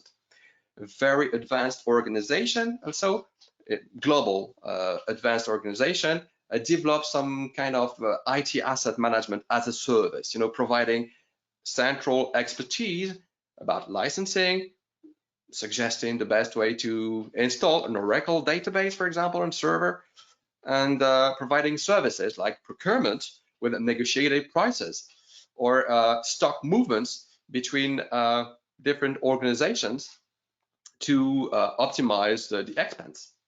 So this is few examples of what you can find in the organizations and people chapter of the ITAM practice guide. Last part, we have very small chapters. One about information and technology, where we talk about the tooling, IT service management suites with the CMDB or IT asset register, SAM tools, of course, and other ones like MDM or inventory, and slight difference between inventory and discovery, and all the others secondary sources of information to cross-check what you already know. We talk about labeling, and some QR codes, for example, can be very pleasant and convenient, for example, to link to URL just to declare an incident or raise a service request. So putting this kind of labels enables physical inventory and also helps providing additional services. Integration with procurement systems, because procurement is the first part of the asset life cycle. So if you don't integrate with them, you don't never know when you start having assets in your organization. Of course, as I said, financial assets, well, IT assets are financial assets, so you need to reconcile your IT asset register with accounting system. So we talk about this with flex office fashion. It's more and more difficult for support team to know where is the assets, and sometimes also you have a lot of assets collecting the dust on the cupboards everywhere or in the drawers, and you don't know where the machines are because employees are left. So using geolocation or geofencing, which is a contextualized geolocation, can help finding out all the assets we don't know where they are and providing services around this. For example, hey, I'm Stefan, I have an issue with my PC, and with the geofencing facility of my assets, the support team can find me directly in the building without losing time. So this is the kind of example of stuff we talk about tools. And for the chapter about sourcing considerations, we talk about several things like the conflicts of interest you may have between a service provider providing you, I don't know, service desk services, and also IT asset management services where they are paid considering the amount of assets they have in the contract. So of course, they will encourage the use of more and more assets to make more and more money, which is not your interest as an organization. So that's an example of conflicts of interest. Another one is, well, the consultant you pay to have a advisory for licenses. And well, maybe the consultant, if he works for a company reselling licenses or acting also as an auditor for a software vendor, maybe the advice will be more beneficial for him than for you. So be careful with conflict of interest. Other aspect is the outsourcing of IT asset management services. Well, you have insurances to cover the risk of audit, yes, but the ultimate responsibility for legal aspect of assets can be outsourced. And as you may know, the European Court of Justice have decided that now it's really more than commercial issue when you have a non-compliance. It's now a really serious issue on the legal point of view. So this can be outsourced. I know I'm very late, so I'm going to try to catch up. Next page. So just as a conclusion, how to move forward. So as a recap, maybe if you try to implement ITAM in the past years, you had to buy several books, ITIL books, and other many books like ITIL Guide to SAM and IT Asset Management, or the ITAMOrg or others. And well, it was not practical. You had to create by yourself the way to implement all of this. Now you have a ready, all-in-one documentation helping you to implement all of this. So it's more practical. It's ready for use. You have to take it off the shelf and to use it. That's it. This will help probably boosting ITAM implementation, because you have something which is practical, the way that made ITIL successful for many decades. Solution vendors in the past years invented their own way of creating, well, relevant ITAM implementation. But the issue that the competitors did not exactly the same way. Having an integrated approach with the rest of service management practices will have probably solution vendors designing more consistent and more interoperable solutions. So probably it will help. We, of course, address cloud assets, because many software licenses run in cloud, and clouds are more and more big parts of the organization budget. So it was important to address it, because it combines SAM and hardware asset management skills. So we integrated to make it available. More and more, we have demand for IT asset management from a cybersecurity team. Well, ISO 27001 standard talks about securing the assets to secure the data stored on these assets. So it's first aspect. Another one is bring your own device. How to address it? We can also manage, as I said at the introduction, information, well, data as assets to support our GPD. And as I said at the very beginning, ITIL4 is not only IT service management, it's enterprise service management, it's digital transformation with agile method integrated in there. And well, if you want to make your digital transformation safe, considering you use IT assets to create this transformation, then you need to get into control of these IT assets. Otherwise, your digital transformation will be maybe a nightmare. So you have better control of this with this practice guide now offering ITAM guidance integrated with the rest. Next page. I'm 3 minutes late. Yes, I know. Well, you may ask yourself how to get this ITAM practice guide. Well, it's very easy. If you pass recently an ITIL exam, well, you can download it for free from Axelo's website with the free My ITIL subscription you have with your ITIL exam. So download it, just read it, use it, and please provide feedback. You have in My Axelos the opportunity to propose feedback. I know the ITAM practice guide is my baby, but I have children, so I know a baby is never perfect, even if the parents are. So please provide feedback to enable us improvements in the practice guide. It's very important to make it fit to your needs, because we, despite all the care we created, for example, I had workshops in Paris and in London with ITAM community to ensure that we capture all that is important for ITAM professionals, but probably things are missing or not as clear as we would wish. So provide feedback to make improvement possible. And that's the end of this presentation. So, well, thanks for playing with me. And if you have any question, I'd be glad to answer. So please tell me. Yes, as you can see on the picture, the bulb is shorter on the picture. Well, that's the quarantine effect. I'm sorry about that. Any question? Yes, this was brilliant, Father Stefan. Oh, perfect, Father Stefan.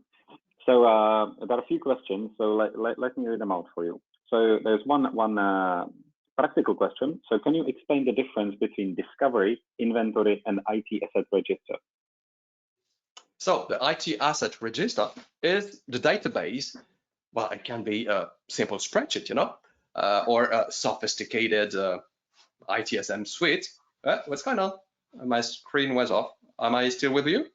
Yes. Oh, yes. The black screen suddenly. It works. Yeah. So the IT asset register is where we store all the information about the assets you know you have, because one day you purchase your assets, so you know you have these assets. And inventory solutions that patrol over the network to see where is the hardware, what are the characteristics, what software are running on this hardware, where are the cloud platforms, and so on, and provide you technical information as the patch level of your operating system. This is inventory solution. They provide you technical information that is normalized, that you can compare to your normalized data in your IT asset register. And it's one of very key activity at the beginning of ITAM's implementation is to ensure that you have very few or no gaps between what you inventory and what you well have in your IT asset register. So inventory solutions help you browsing your network instead of doing it by hand yourself. Well, I remember my first ITAM project. The inventory software was running on a floppy disk. I was putting the floppy disk on the PC at Xerox, turning on the PC. It was in '93, so a long time ago, and putting on the floppy disk to collect hardware information, software information from the hard drive. That was inventory. Now we do it through the network, but that's the same philosophy. Third point is the discovery.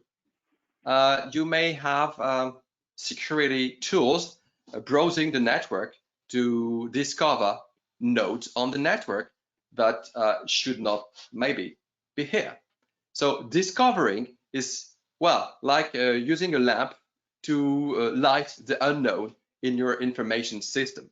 So it's additional solution to cross-check with your inventory and your IT asset register, because the inventory solutions usually run with an inventory agent. So you need to first know the machine, because you have installed the inventory agent on the machine to collect the data. But the machine you don't know because someone deployed it without putting the inventory agent on the machine on it, then you will maybe never know that the machine is here, and it may be a security issue. Well, I hope it helps. It's clear. Yes, I think it was brilliant. Brilliant. I'm actually very happy that there is a recording. I think I'll cut this piece and I'll use it as my cheat sheet. Okay, there are two more questions, so I'll go to them very quickly. So, is there a bridge certification for IT version 3 owners? You mean if you have an ITIL v3 certification, yes, to move to the next level? Correct. Well, the new version? Yes, you have one, but only for people that were ITIL v3 expert certified or almost. I mean, the one that had all the sorry, now forget all the names of the old certifications, intermediate, all the intermediates. So the advanced certification. So if you were ITIL v3 expert or almost expert, having all intermediate certification except managing across the life cycle, then you're eligible for the what we call managing professional transition exam. So the update between your ITIL v3 expert certification and the ITIL 4 managing professional, which is the equivalent. But if you have the foundation certification, then there's no bridge. Well, why? Simply because we have completely changed the mindset. Imagine you pulled the old-fashioned IT service management. You enlarge it to any IT-enabled services. I mean, enterprise service management. In your cocktail shaker, you had lean, you had DevOps, you had agile approach. You shake it, well, and you have ITIL 4. So the approach is completely different. It's not anymore only process driven. So, well, the decision was made to have a no bridge from the foundation V3 to foundation ITIL 4. Okay, thank you. Also very clear. And so the last question, may the ITAM practice guide evolve in the near future? Yeah, sure. When? Hey, and I told you, provide feedback. We are interested. So yes, with all your feedbacks, and well, in fact, I already provided feedback to Axelis because they has to shrink the volume of pages, and sometimes, well, the text is not as beautiful as I would like. So we started discussion to improve just after the release. Well, exactly the way it was done for the previous practice guides. Most previous practice guides that were released were updated a couple of months later, thanks to the feedback from the community. It's even if I'm the author, I was not the only person working on it. I used to work with people from Toronto to Moscow. So you see, a geographical landscape is large, and with a lot of workshop discussions with many people.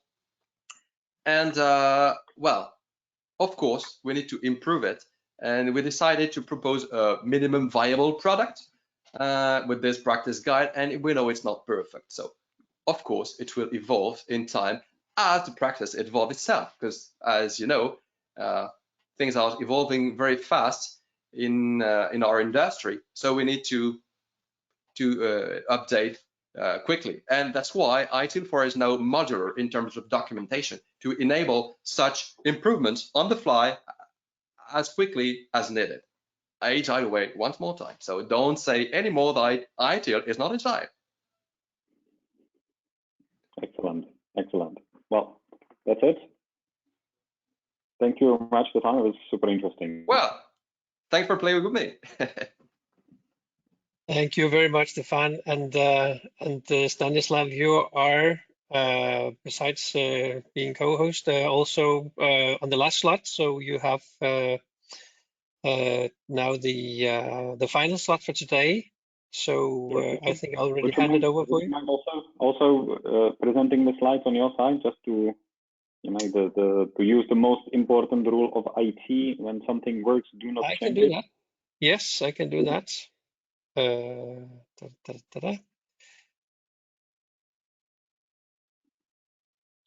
So that's the one. We're a little behind schedule, but still we should be able to make it, I guess. So yes, we can go to the first slide. Thank you very much. So I'll try to be a bit faster, so we still have some time at the end for questions. Let me first start with thanking friends from itSMF in Belgium for co-hosting this, because it's a very good opportunity for us to talk to people within the region. It is actually great pity that we cannot do this in person, but at the same time, I think this brings a new value, which is the valuable recording, and it forces us on the presenting side to make it suitable for this. So actually this information can live a bit longer than just an event. But let me go into the presentation itself. So a few things about me. You all can read this, but I think the most important is really ITAM became for me interesting part of what I do, more by coincidence, but at the end it was a very logical evolution, because my background is stronger procurement and business and things like this.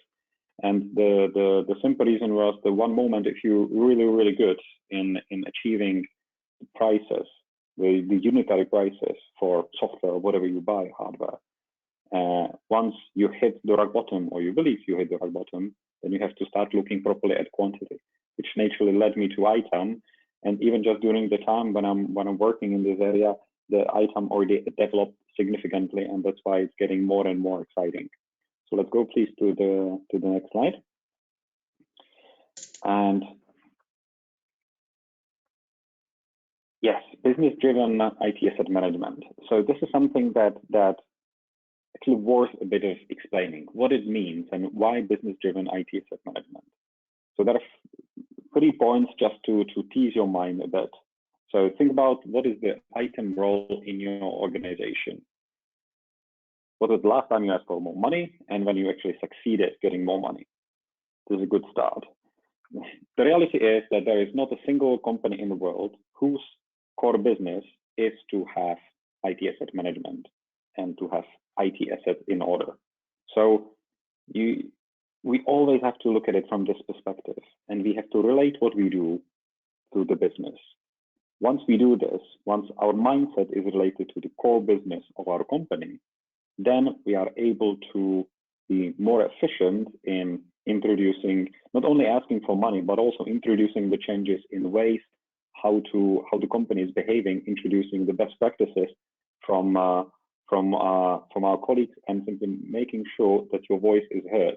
Because, and that's something what also Matthew has touched, but the role of IT as a manager is becoming more centric in the way of how the different parts of the company are interacting. So with the engine room and with legal and with procurement, and how these things work and how the ecosystem is really efficient. So always think about ourselves in relation to business that our company is doing, not only about the IT aspects of what we do. And I'll keep elaborating on this. So next slide, please.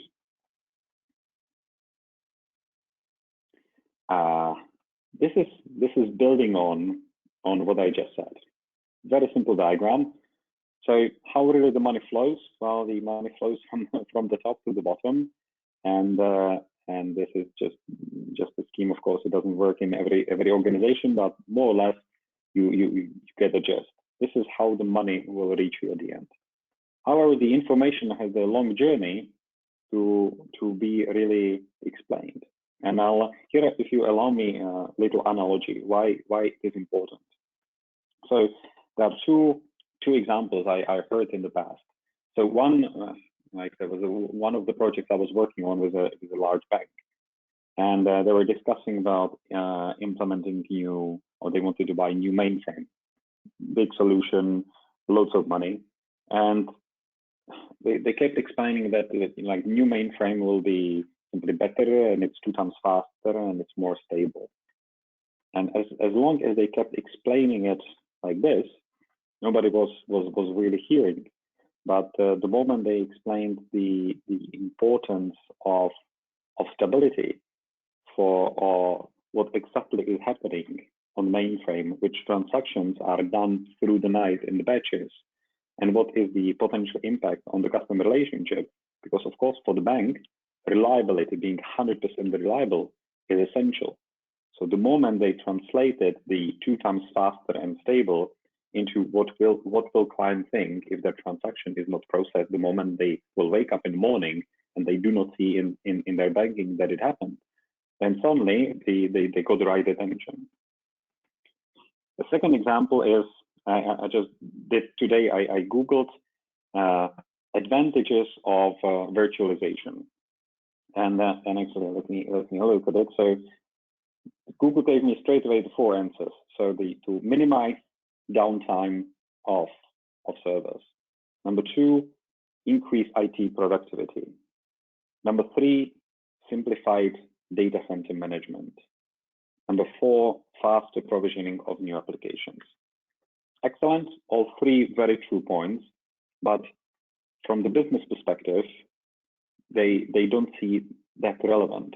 There's something which is good for the IT person, increase productivity of IT department, brilliant, but can't you do that without more investment? Minimize downtime, these type of things. But the reality is that many things like virtualization have the real effect on the time to market for services. In many organizations, and I've been part of one of the organizations, it takes ages when you want to have a new service. And when it needed a dedicated service, it really takes before it's ordered, before it's delivered, before it's set up, etc., etc. And the reality, the services to market is essential. And now Corona was a great example of that. how many restaurants in some countries started to deliver the food instead of offering the food in the restaurant, and to have a straight-on, efficient e-shop, if you will, for the food delivery made a great difference if they will still succeed in the new world, or if they will fail and they'll be just completely dependent on subsidies from the government.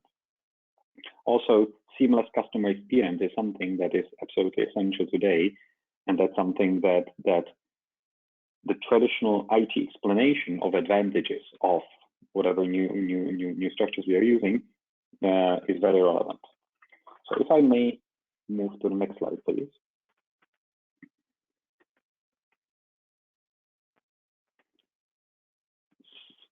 So what can we do? There are a few things that, of course, all of us know, and I'll then explain it by an example. So security. So really understand what is installed on the computers, what are the latest patches, what are the latest versions.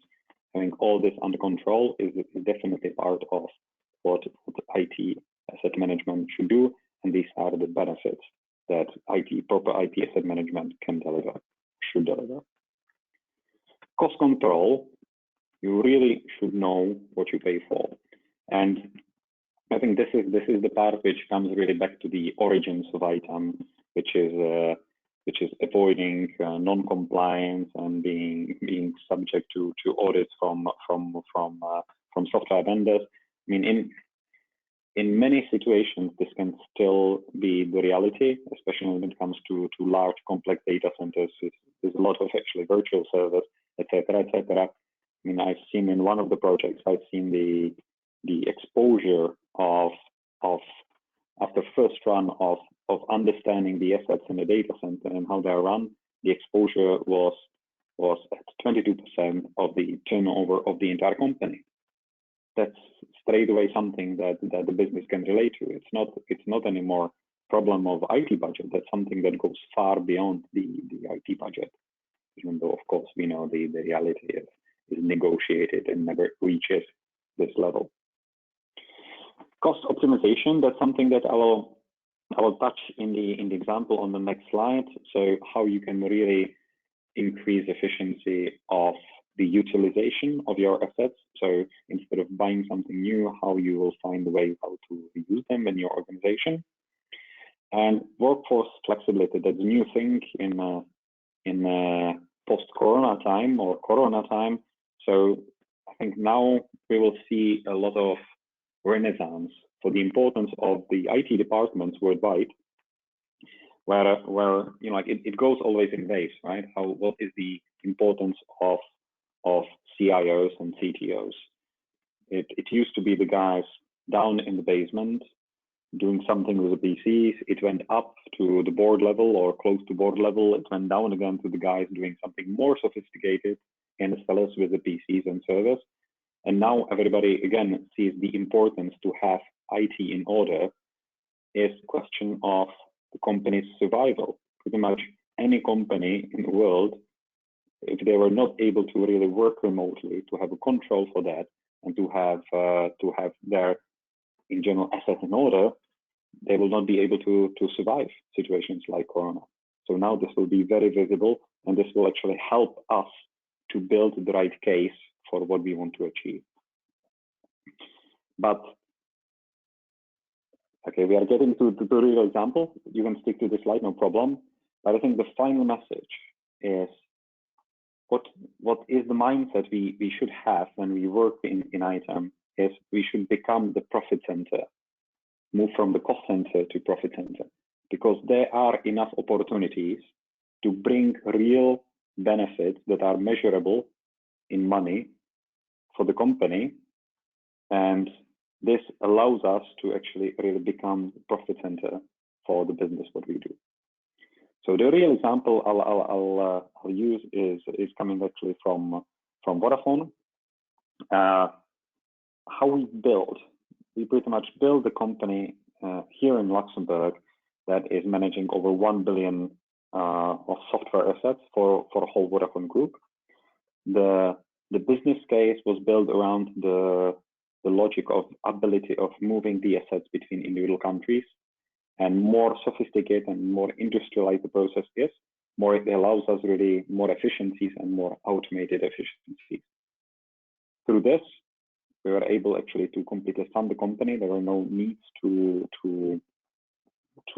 have additional funding for the company, and one of the more advanced benefits that the sophistication came to the level that actually we even agreed with one of the Microsoft value-add resellers that they were sharing actually their benefit they are getting from Microsoft, so that we were actually providing the services for them, so they were able to provide a service for the whole Vodafone group, which is very interesting setup. But again, it helped to build the entire case. And how it started, it was really 3 bullet points. Are you interested in doing this because it makes sense for this, this, and this? The answer was yes, because it made a good business sense.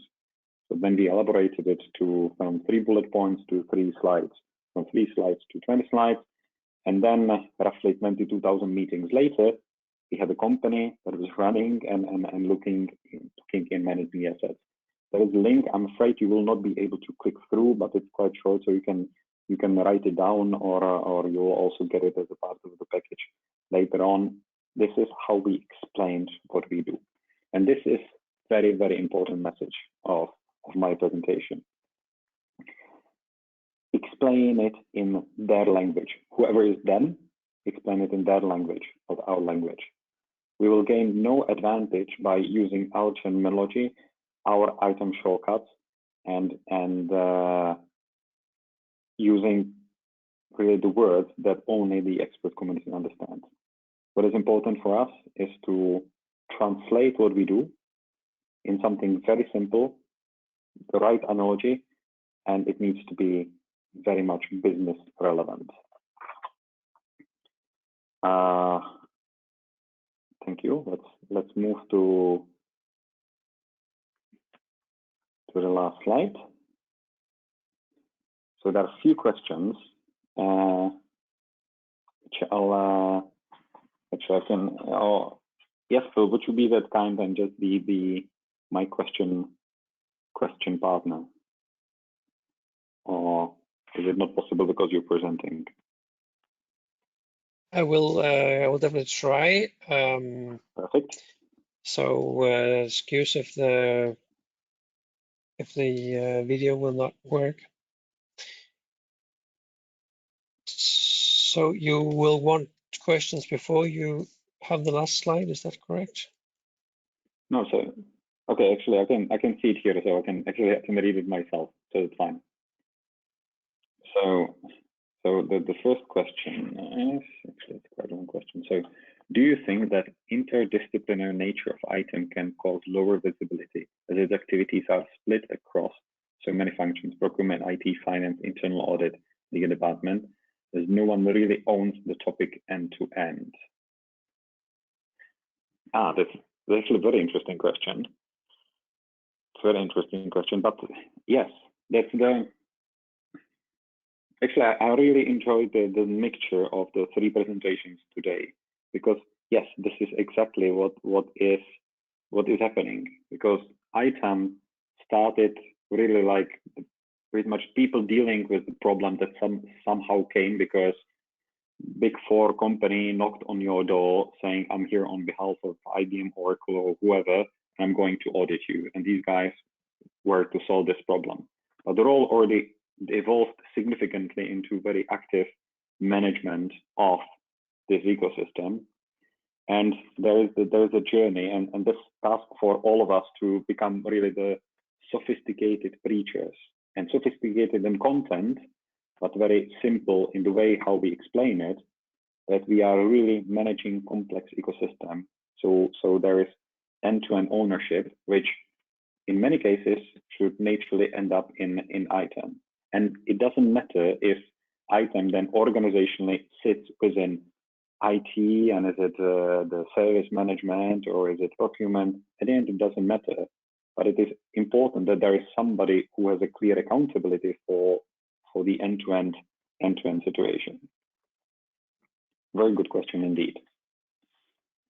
Okay, there is another question, which is, would you recommend that a growing internal team or using external resources to do this?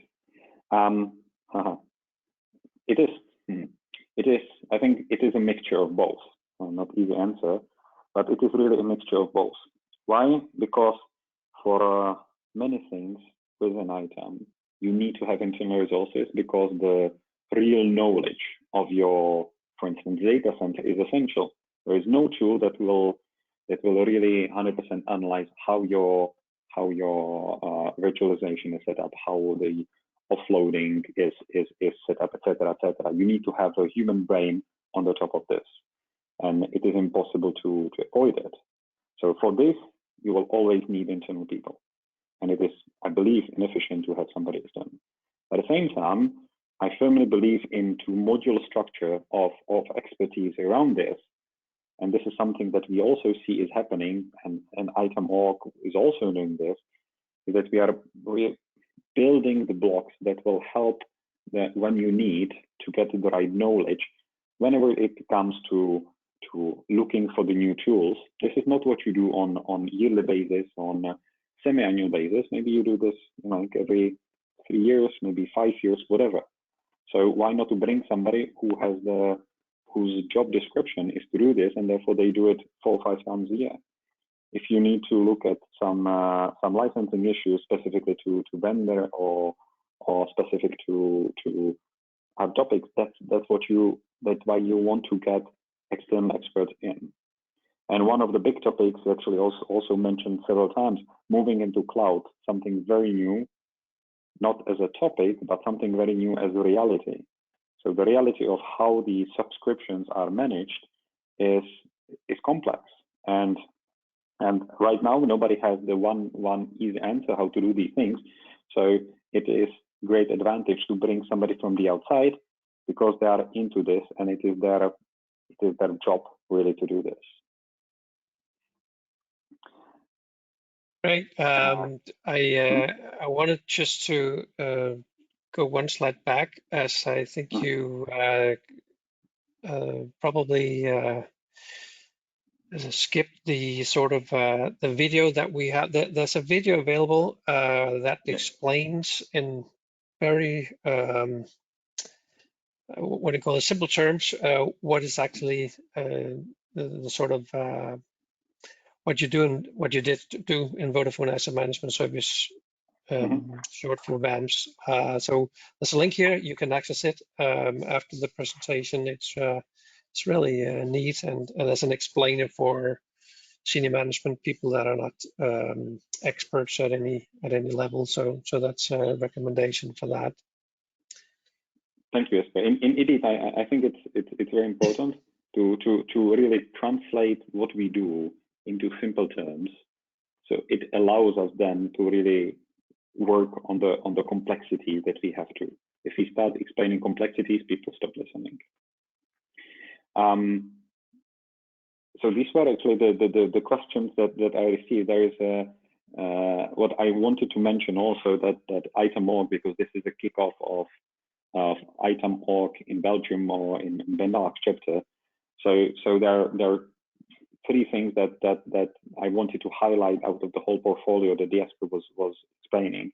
Number 1, we really organize within the chapter. We are connecting the experts. So especially when we'll be post-corona times, we will definitely organize events where in person you can sit with people, have a beer together, especially in Belgium, I guess. We'll have a beer together and we can discuss the topics that are the same for everyone, and some people might have the answers, and if not the answers, at least it's nice to share that, to understand that everybody is having the same problems as you are. Secondly, with ITAMOrg, we are kicking off the activities and also in the professional services area. So what you heard today, that's something that will be definitely ready to help you and to provide you with the information. So in whatever level it is, even if you need just to help with actually translating your technical problem into executive problem, we'll be happy to support this. If you need any other part of professional services portfolio, we are happy to work with you and kick off new projects. And finally, it is important that we are independent on the tools or software vendors. We are keeping the status of being simply the experts, and I believe that, as you can see today, it is a group of really top experts that can help making your organization more efficient in whatever way you want. All right. Thank you, Stenda. Thank you very much. If there are no more questions, do you have any final comments, Stenda or Stefan, Matthias, if you're still around? This is the time. We are about to close off, but if anybody has the final remarks you want to share with the group, then it's now. No, just. Do you have any questions on me? But if you have any other questions, I'll be glad to answer. That's it. No, it has been a fun evening. The only thing that I miss now is a little bit more of the informal talk after the presentations, which, due to the setup of this webinar, is not feasible. But yeah, that's the reality, and I think we made the best out of it. I agree. Very good. Well, thank you all for making this possible. Corona-style international events with people from also the US. So that probably not going to happen if it was a physical event. So we should take that as a positive thing, positive outcome of the limitations that there still are in meeting and getting together in this way.